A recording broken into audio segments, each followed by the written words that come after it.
माझे नाव सविता आहे. आज मी खूप आनंदात होते, कारण आज माझा ड्युटीचा पहिला दिवस होता.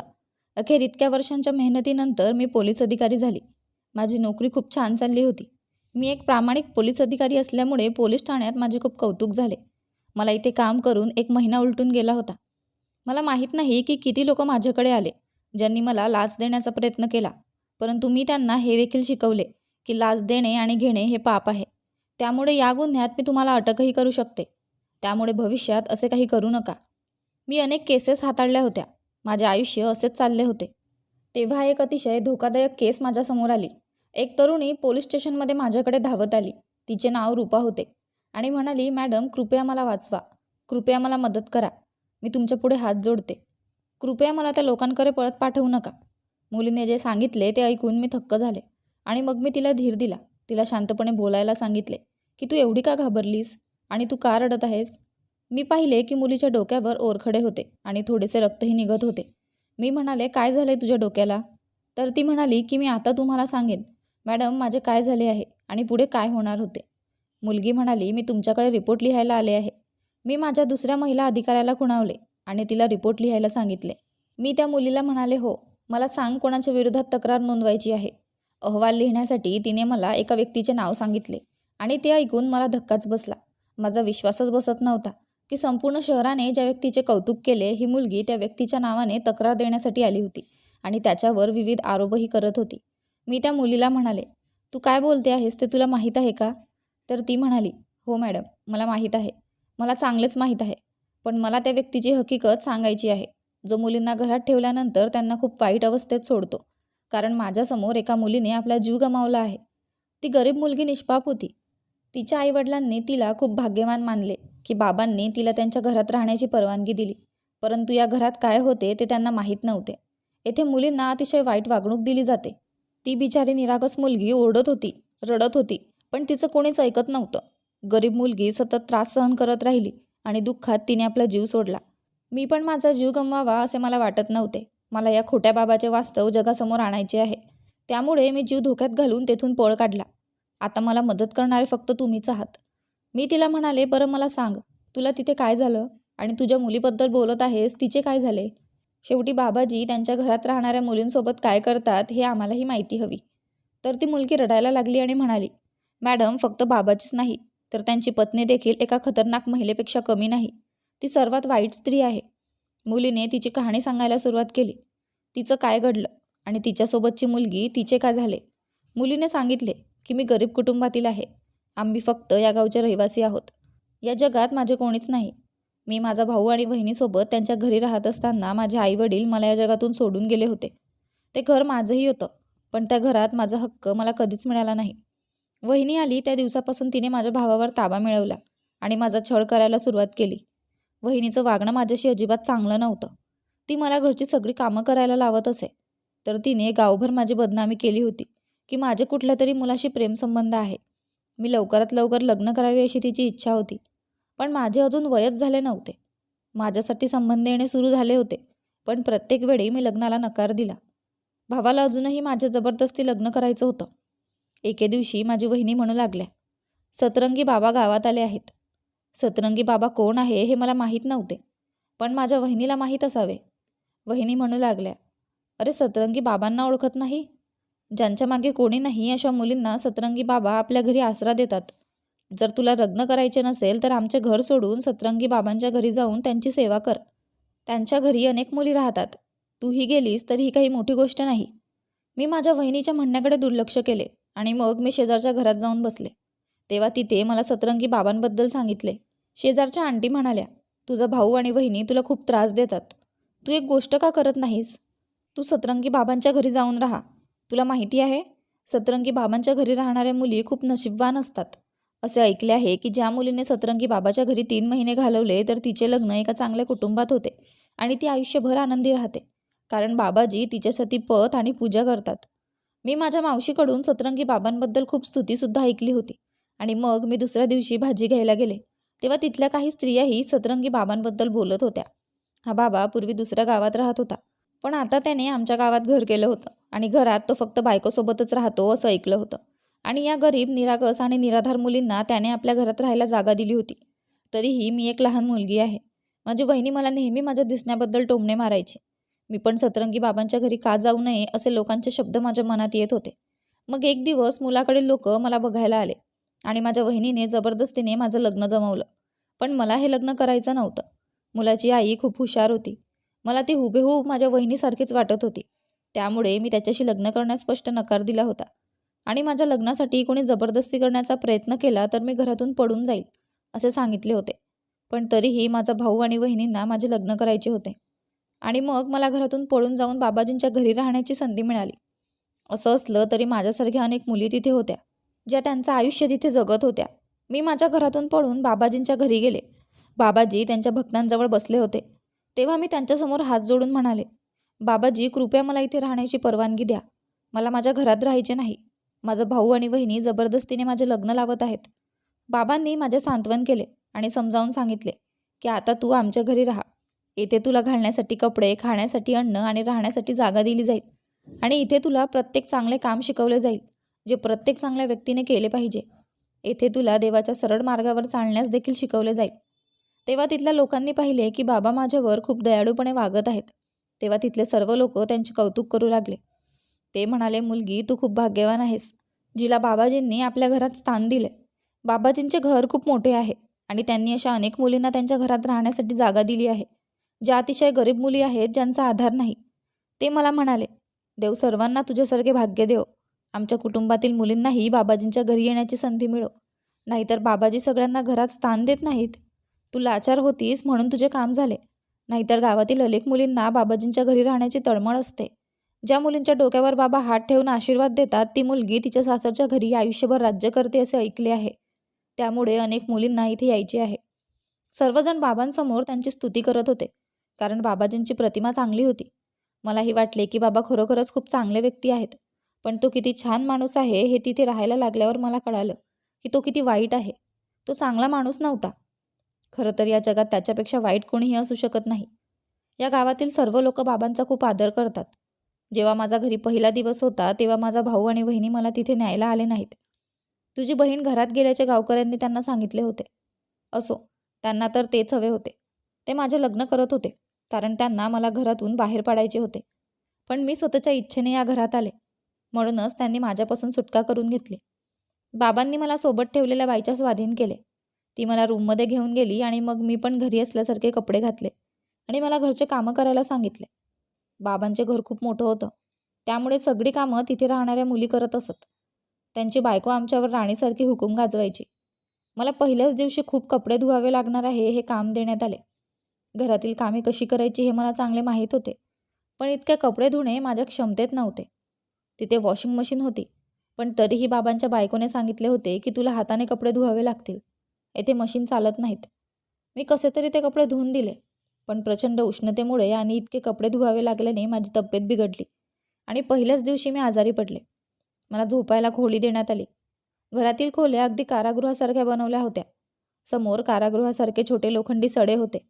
खरे तर हा एक प्रकारचा तुरुंगच होता, कारण इथे येणारी मुलगी स्वतःच्या इच्छेने बाहेर जाऊ शकत नव्हती. पण मला माझ्या समोरच्या खोलीत एक मुलगी असहाय्य अवस्थेत दिसली. तेव्हा मला आश्चर्य वाटले. ती खूप तरुण मुलगी होती. ती 15 वर्षांची असावी. खूप अशक्त होती. तिच्या डोळ्याखाली काळी वर्तुळे होती आणि ती तिच्या खोलीत खराब अवस्थेत पडली होती. माझ्या खोलीतून मला तिची खोली स्पष्ट दिसत होती. ती दिसायला खूप सुंदर होती. मी तिच्या जवळ गेले आणि तिला विचारले, बहीण तुला काय झाले आहे? तुझी तब्येत बरी नाही आणि तू कुठून आलीस? आमच्या गावची तर वाटत नाही. ती वेदनेने उठून बसली आणि म्हणाली, हो, मी या गावची नाही. ते शेजारचे गाव आहे ना, मी तेथील रहिवासी आहे. मी म्हणाले, बरं, तू शेजारच्या गावातून आलीस? मी तिला म्हणाले, तुला बरे वाटत नाही तरी तू खूप सुंदर आहेस. या कमकुवत अवस्थेतही तू इतकी सुंदर दिसत आहेस. जेव्हा तू सामान्य असशील तेव्हा किती सुंदर दिसशील. तर ती म्हणाली, माझे सौंदर्यच तर माझे शत्रू झाले आहे. एक मुलगी माझ्यासाठी बाबांकडे औषध घ्यायला गेली आहे. मी औषध घेतल्यास मी पूर्णपणे बरी होईल. ती मला विचारू लागली, एक गोष्ट सांग, असं वाटतंय की तुला आज इथे आणले गेले आहे, कारण आजच्या आधी मी तुला इथे कधीच पाहिले नव्हते. मी म्हटलं, आणलं गेले आहे म्हणजे काय? मी स्वतः इथे आले आहे. माझा भाऊ आणि वहिनी जबरदस्तीने माझे लग्न लावून देत होते. मुलाची आई खूप हुशार होती, म्हणूनच मी लग्न करण्यास नकार दिला. पण मी माझ्या घरात काही करू शकत नाही. मी त्या लोकांपासून सुटका करून इकडे पळत आले. इथे आरामात आयुष्य जगावं असं वाटलं. असो, गावातील सर्व लोक सतरंगी बाबांची खूप स्तुती करतात. ती मुलगी माझ्याकडे बघून हसली आणि म्हणाली, तू कोणत्या मोठ्या दलदलीत अडकली आहेस हे तुला कळत नाही. हा बाबा आणि त्याची बायको खूप वाईट लोक आहेत. इथे मुलींच्या इज्जतीशी खेळले जाते. गावातील लोकांना वाटते की बाबा खूप चांगले आहेत, पण तुला माहीत नाही की बाबा या मुलींना 3 महिने सोबत ठेवतो. तो त्यांचा वापर करतो आणि त्यांची बायको त्या मुलींना घरातील सर्व कामे करायला लावते आणि जेव्हा मुली जुन्या होतात तेव्हा तो त्यांना शहरात नेतो आणि विकतो. अशा प्रकारे बाबांना भरपूर पैसा मिळतो. लोकांनी मुली कुठे गेल्या असे विचारल्यावर बाबा त्यांना पैसे देऊन सांगतात की मी तुमच्या मुलींची लग्न शहरात करून दिली आहे. ती खूप आनंदात जगत आहे. पण मला आश्चर्य वाटते की गावकरी इतके साधे लोक आहेत की या बाबांच्या बोलण्याने प्रभावित होऊन त्यांच्या बोलण्यावर विश्वास ठेवतात. आपल्या मुली त्या बाबांच्या स्वाधीन केल्यानंतर त्यांनी कधीही त्यांचा शोध घेण्याचा प्रयत्न करत नाहीत. इथे येऊन भेटण्याचा प्रयत्नही करत नाहीत. विचार करत नाहीत की आपण आपल्या मुलींना पाहावे, त्या कोणत्या स्थितीत आहेत. आणि बाबांनी आपल्या मुलींचे लग्ने लावली असतील तर बाबांनी त्यांच्या मुलींचे लग्न कुठे आणि कोणत्या कुटुंबात केले आहे ते पाहावे, कोणत्या मुलासोबत केले. पण आपल्या मुली बाबांच्या स्वाधीन केल्यावर ते लोक विसरतात. त्यांचा या बाबांवर आंधळा विश्वास आहे आणि हा बाबा त्यांचा विश्वास मारत आहे. बाबांनी त्यांना सक्त मनाई केली, जर तुम्ही लोकांनी मागे वळून तुमच्या मुलीला पाहण्याचा प्रयत्न केला तर तुमच्या मुलींचे भविष्य खराब होईल आणि येणारे आयुष्य खूप वाईट होईल. मला इथे येऊन फक्त 10 दिवस झाले आहेत. मला माहिती आहे की माझ्यासोबतही असेच होणार आहे, कारण मी माझ्या स्वतःच्या डोळ्यांनी अनेक मुलींना बाबांना इथून घेऊन जाताना पाहिले आहे. ती बिचारी मुलगी खूप रडते, पण तिच्याकडे लक्ष दिले जात नाही. बाबांना कोणी पाहू नये म्हणून अनेकदा मुलींना रात्रीच्या अंधारात नेले जाते. मी जास्त सुंदर आहे म्हणूनच बाबा रोज रात्री माझी इज्जत खराब करतात. पतीबद्दल सर्व काही माहीत असूनही त्याची पत्नी त्याला थांबवत नाही. हे दोघेही पती पत्नी कुटुंबाच्या नावाखाली मुलींच्या इज्जतीशी खेळत आहेत. मुलींची तस्करीही होत आहे. या मुलीने मला तिचे नाव मधू सांगितले.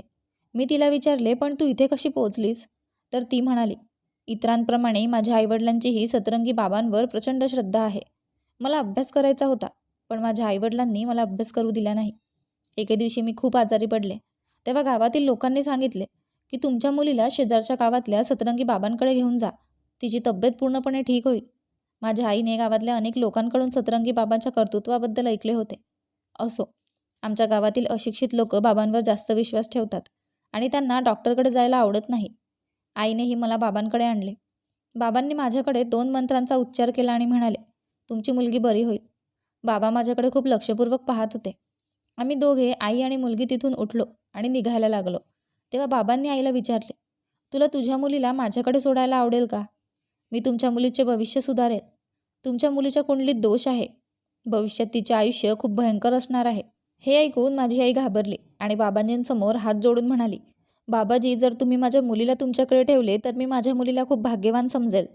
माझ्या मुलीचे आयुष्य चांगले होईल.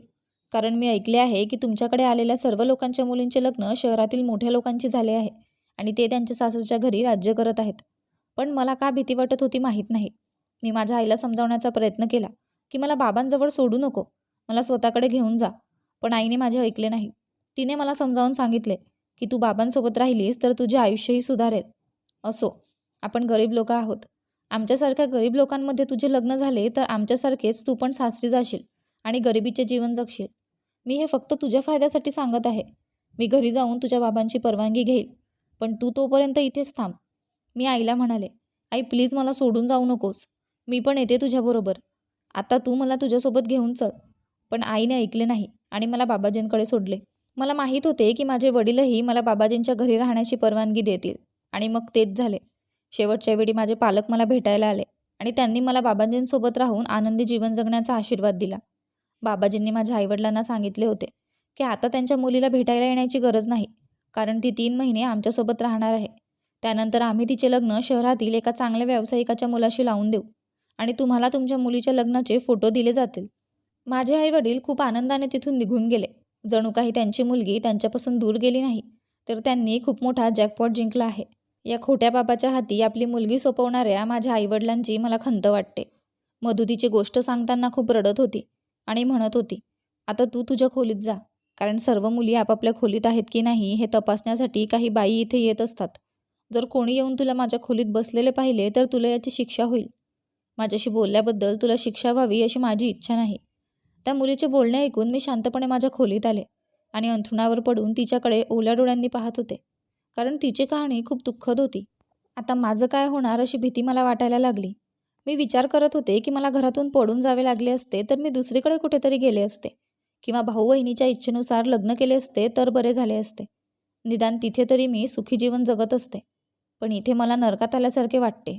मी माझ्याच पायावर कुऱ्हाडीने वार केले होते. दुसऱ्या दिवशी सर्व मुलींना कामाला लागायला सांगितल्याचा दिवस आला होता. मधूही तिच्या खोलीतून बाहेर येऊन काम करत होती. मधू आणि मला साफसफाईचे काम देण्यात आले. आम्ही दोघी मालकिणीच्या खोलीत साफसफाई करायला गेलो होतो. तेव्हा मी मधूला म्हणाले, मधू, आपल्याला इथून निघून जावं लागेल. आपल्याला इथून जाण्यासाठी काहीतरी करावे लागेल, कारण आपण इथे राहू शकत नाही. माझ्या बोलण्यावर मधू हसली आणि विचारलं, तुला काय वाटतं, मी इथून पळून जाण्याचा प्रयत्न केला नाही? मी इथून पळून जाण्याचा अनेक वेळा प्रयत्न केला, पण मी प्रत्येक वेळी अपयशी ठरले. आणि तू तुझ्या कामात लक्ष दे, नाहीतर मालकीण येईल. मधू आणि मी साफ करत असताना अचानक टेबलावर ठेवलेले काचेचे फ्लॉवर पॉटचे भांडे चुकून जमिनीवर पडले आणि तुटण्याचा मोठा आवाज झाला. मधूने घाबरून माझ्याकडे पाहिले आणि मीही तिच्याकडे पाहिले. मधू म्हणू लागली, काय केलंस? तुला माहिती नाही की मालकीण तुला यासाठी मोठी शिक्षा देईल. मधूने पटकन मला मागे ढकलले आणि येथून दूर जाण्यास सांगितले. तू इथून जा, खोली सोड. पटकन मला हे सर्व साफ करू दे. तिने मला जबरदस्तीने खोलीबाहेर पाठवले. मी खोलीतून निघाले होते. तेवढ्यात अचानक मालकीण खोलीत आली आणि विचारले, हा सगळा आवाज कशाचा आहे? काय तुटलेलं पाहिलं? तर मधू पडलेल्या फ्लॉवर पॉटमधून ग्लास उचलत होती. ती रागाने मधूच्या जवळ गेली आणि मधूला तिच्या केसातून पकडून मारायला लागली. ती म्हणाली, अभागी, तुझ्या हातून कोणतेही काम नीट होत नाही. इथल्या सगळ्या मुली सहज आणि चांगलं काम करतात. पण मी पाहिलं आहे की ज्या दिवसापासून तू इथे आली आहेस तेव्हापासून तुला माझ्याकडून फटकून मजा येत आहे. ती काही ना काही काम बिघडवत राहते. मी पटकन मालकिणीकडे गेले आणि मधूला सोडवण्याचा प्रयत्न केला. मी म्हणाले, मालकीण, तिचा दोष नाही, हे सर्व मी केले आहे. तिने मला जोरात ढकलले आणि म्हणाली, तू इथून निघून जा.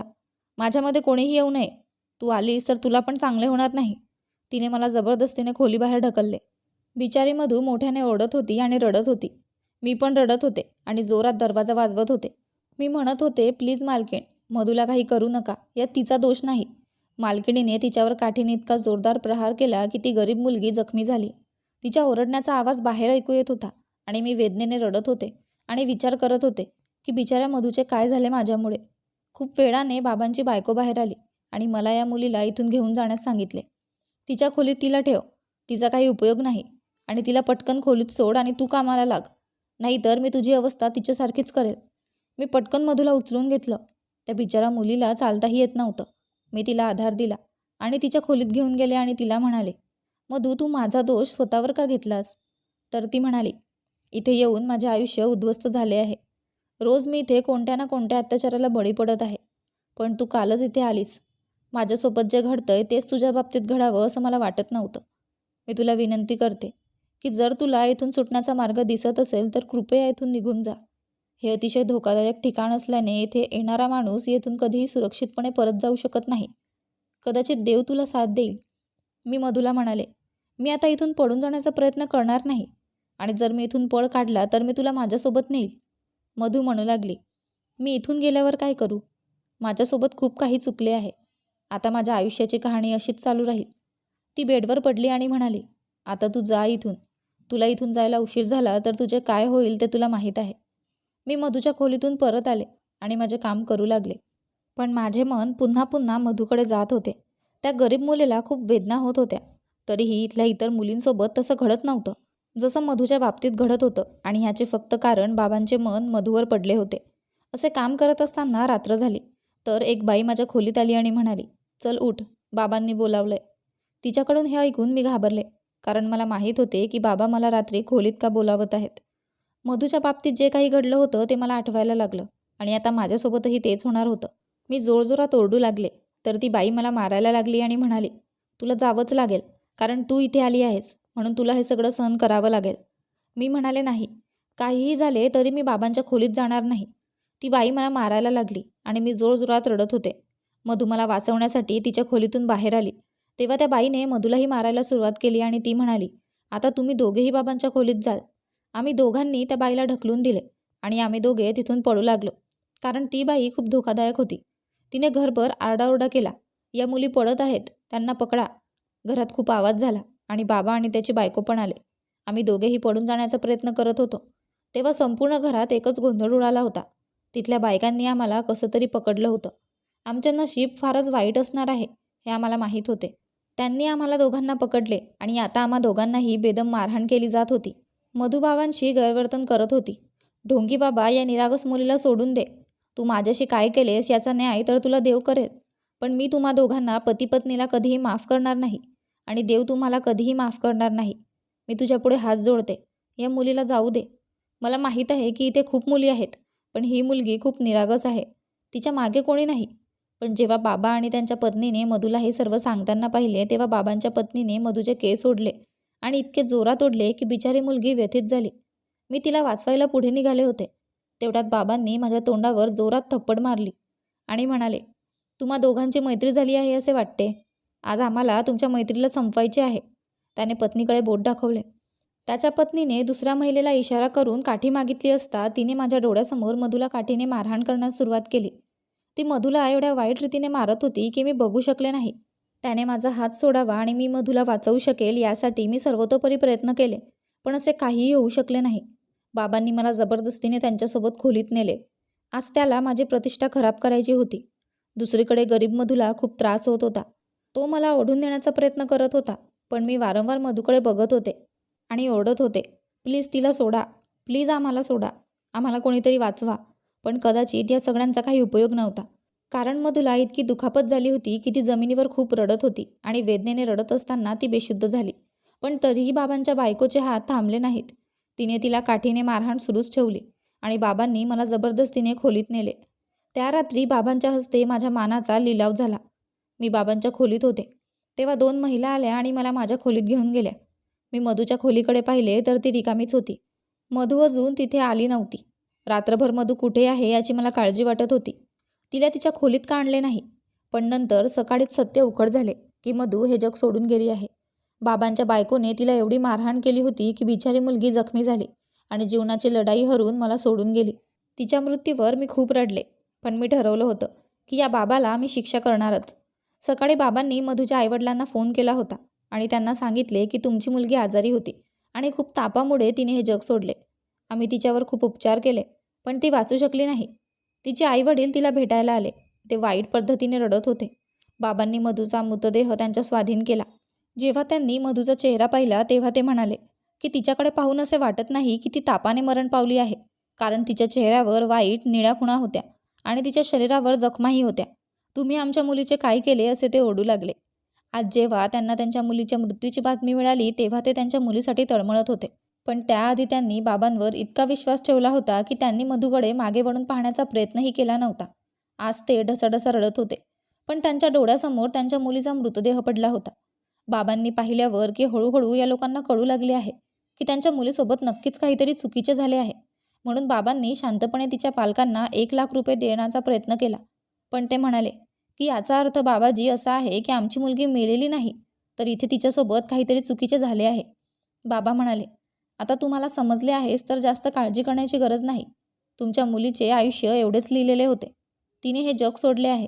हे पैसे ठेवा आणि तरीही कमी वाटले तर मी जास्त देईल, पण हे कोणाला सांगू नका. बाबांचे बोलणे ऐकून मधूचे आईवडील आवाज करू लागले आणि म्हणाले, आम्ही गावाला सांगू की तू ढोंगी बाबा आहेस. हो, आणि तू आमच्या मुलीला मारलंस. शेवटी काय केलंस तिचं? तेव्हा बाबांनी पिस्तूल काढले आणि मधूच्या आईवडिलांसमोर दाखवले आणि म्हणाले, जर तुम्ही जास्त बुद्धी दाखवण्याचा प्रयत्न केलात तर मी तुम्हा सर्वांना ठार मारीन. असे करा, तुमच्या मुलीचा मृतदेह येथून घेऊन जा आणि शांतपणे खड्ड्यात गाडून टाका. तुमची मुलगी मेली हे कुणाला कळू नये. जर तुम्ही दोघांनी हे केले नाही तर मी तुम्हा दोघांना ठार करीन. मधूचे आईवडील खूप घाबरले आणि मग त्यांनी मधूचा मृतदेह तिच्या पालकांच्या हवाली केला. मधूच्या आईवडिलांनी तो शांतपणे घेऊन गेले आणि बाबांनी सांगितले की आत्तापर्यंत त्यांनी त्यांच्या मुलीचा मृतदेह जमिनीत गाडला असेल. याचा अर्थ त्यांच्या मुलीचा मागमूस निघून गेला.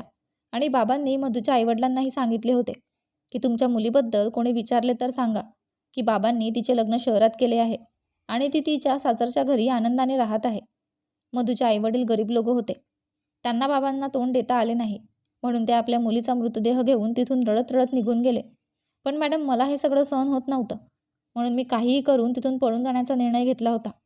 मला माहीत होते की यावेळी माझ्या सुटकेचा परिणाम माझा मृत्यू असू शकतो, पण खूप हुशारीने इथून निघून जावं असं मला वाटलं. आता या घरात राहणे माझ्यासाठी मोठे धोक्याचे ठरू शकते. जेव्हा मधू माझ्या डोळ्यासमोर मरण पावली तेव्हा मी देखील अशीच मरू शकते आणि मला मधूला न्याय मिळवून द्यायचा होता. जर मी देखील बाबांच्या किंवा त्यांच्या पत्नीच्या हातून मेली तर माझे रहस्य देखील गुपितच राहील, कारण माझे सुद्धा भाऊ आणि बहिणींनी मला कधीच भेटण्याचा प्रयत्न केला नाही. अशा प्रकारे या घरात काय चालले आहे हे कोणालाच कळणार नाही. मॅडम, पहाटे सर्वजण झोपलेले असताना मी शांतपणे घराच्या छतावर गेले आणि तिथून खूप उंचावरून उडी मारली. मला वाटले की माझे पाय तुटले तरी मी जीव गमावणार नाही. मला जिवंत राहून या बाबांचे सत्य जगासमोर आणायचे आहे. मी तिथून उडी मारली आणि जमिनीवर पडले. माझे पायावर जखम आहेत, तुम्ही माझी दुखापत बघू शकता. पण मी तिथून कशीतरी लंगडत परत आले आहे आणि तुम्हाला हे सत्य सांगत आहे. जर तुम्हाला माझ्या म्हणण्यावर विश्वास नसेल तर तुम्ही सर्वजण जा आणि मधूच्या पालकांना विचारा, कारण आता हा बाबा मला शोधण्याचा प्रयत्न करेल आणि त्याने अनेक मुलींवर अन्याय केला आहे आणि त्याच्या बायकोनेही त्या मुलींचे आयुष्य उद्ध्वस्त केले आहे आणि मग हे लोक त्या मुलींची शहरात तस्करीही करतात. मॅडम, मी तुमच्यापुढे हात जोडते, मी सगळं खरं सांगते. या मुलीची गोष्ट इथेच संपली होती. मी तिला म्हणाले, ठीक आहे, मी तुझा रिपोर्ट नोंदवला आहे. मी माझ्या एका हवालदाराला सांगितले की या मुलीला आपल्या ताब्यात ठेवा, तिला बाहेर काढू नका, कारण बाबांकडून तिच्या जीवाला धोका असल्याचे मी सांगितले होते. त्यामुळे तिचे रक्षण करणे ही आता आपली जबाबदारी आहे, जोपर्यंत हे सर्व खरे आहे की खोटे ते कळत नाही. आम्ही चौकशीसाठी निघालो होतो. सगळ्यात आधी मधूच्या आईवडिलांकडे आम्हाला जायचे होते. मधू कोठून आहे आणि तिचे आईवडील कोण आहेत हे आम्ही शोधून काढले होते. आम्ही त्यांच्या घरी गेलो तेव्हा त्यांच्या आईवडिलांच्या डोळ्यांतून ते खूप रडत असल्याचे स्पष्ट झाले. आम्ही त्यांना त्यांच्या मुलीबद्दल विचारले असता रूपाच्या म्हणण्यानुसार त्यांनी आम्हाला सांगितले की बाबांनी त्यांच्या मुलीचे लग्न शहरातील एका चांगल्या ठिकाणी केले आहे आणि ते तेथे आनंदाने राहत आहे. याचा अर्थ असा होता की त्यांनी आमच्याशी स्पष्टपणे खोटे बोलले होते. आम्ही म्हणालो, तुम्ही आम्हाला खरे सांगितले नाही तर आम्ही तुम्हाला अटकही करू शकतो. आमच्या पोलीस ठाण्यात सतरंगी बाबावर FIR दाखल करण्यात आली आहे. हे ऐकून मधूच्या आईवडिलांना धक्काच बसला आणि ते म्हणाले, आमच्या गावात एवढी हिंमत कोणी आली आहे की सतरंगी बाबांविरुद्ध गुन्हा दाखल करण्याची? मी म्हणाले, तुम्ही खरं बोलाल तर तुमच्या मुलीला न्याय मिळू शकेल. तुमची मुलगी मेली आहे का? तेव्हा त्यांनी आधी नकार दिला, कारण त्यांना बाबांची खूप भीती वाटत होती. पण नंतर मी त्यांना म्हणाले, जर तुम्ही खोटे बोललात तर मी तुम्हालाही अटक करू शकते. असो, सत्य बाहेर येणे ही आम्हा पोलिसांसाठी मोठी गोष्ट नाही. माझे बोलणे ऐकून ते घाबरले आणि माझ्या पाया पडून रडू लागले की त्यांच्या मुलीला बाबांनी मारले आहे. आम्ही आमच्या मुलीला मोठ्या विश्वासाने त्यांच्याकडे नेले होते. आमच्या मुलीचे भविष्य सुधारावे अशी आमची इच्छा होती. पण एके दिवशी बाबा आमच्या मुलीला मारतील हे आम्हाला फारसे माहीत नव्हते. त्यांनी आमच्या मुलीचे काय केले कुणास ठाऊक. मी त्यांना विचारले, ठीक आहे, मग तुमची मुलगी हे जग सोडून गेली आहे आणि तुम्हीच तिचा मृतदेह बाबांच्या घरून आणलात तर हे खरे आहे. बाबांनी तुम्हाला धमकावले होते का? तेही त्यांनी मान्य केले होते. मग त्यांनी बाबांच्या सांगण्यानुसार त्यांच्या मुलीचा मृतदेह जंगलात पुरल्याचे संपूर्ण सत्य सांगितले. पण आम्ही त्यांना सांगितले की तुम्ही तुमच्या मुलीला जिथे पुरले होते ती जागा आम्हाला दाखवा. त्यांनी आम्हाला जागा दाखवली. आम्ही ती जागा खोदून घेतली आणि तिथून मधूचा मृतदेह सापडला.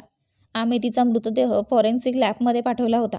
तिथून आलेल्या अहवालात तिला खूप मार लागल्याने दुखापत झाली आणि त्यामुळे तिचा मृत्यू झाला आणि तिचा अनेक वेळा विनयभंग झाल्याचेही या अहवालातून स्पष्ट झाले.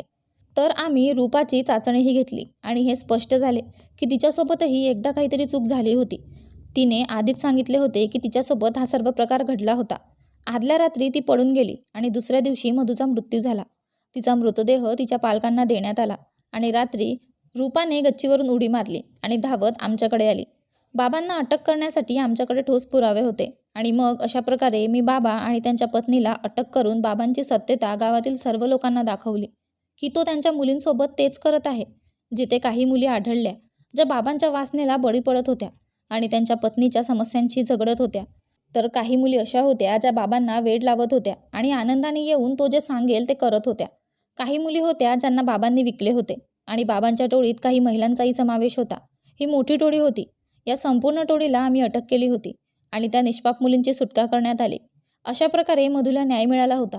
तर रूपाला तिच्या भाऊ आणि बहिणी यांच्याकडे सुपूर्त करण्यात आले. या भोंदू बाबाच्या बोलण्याने विचार न करता आणि प्रभावित न होता आपल्या तरुण आणि कुमारी मुलींना अशा लोकांच्या स्वाधीन करू नका, कारण त्यांच्या मुलींना त्यांच्याच घरात चांगले वाटते. अशी शिकवण आम्ही गावकऱ्यांना दिली होती. तुमच्या मुलींना कधीच ओझं समजू नका. जर तुम्हाला त्यांच्या भविष्यात सुधारणा करणारा कोणी हवा असेल तर ते फक्त त्यांचे पालक आहेत. या घटनेने गावातील लोक खूप घाबरले आणि त्यानंतर गावातील लोकांची विचारसरणी बदलली.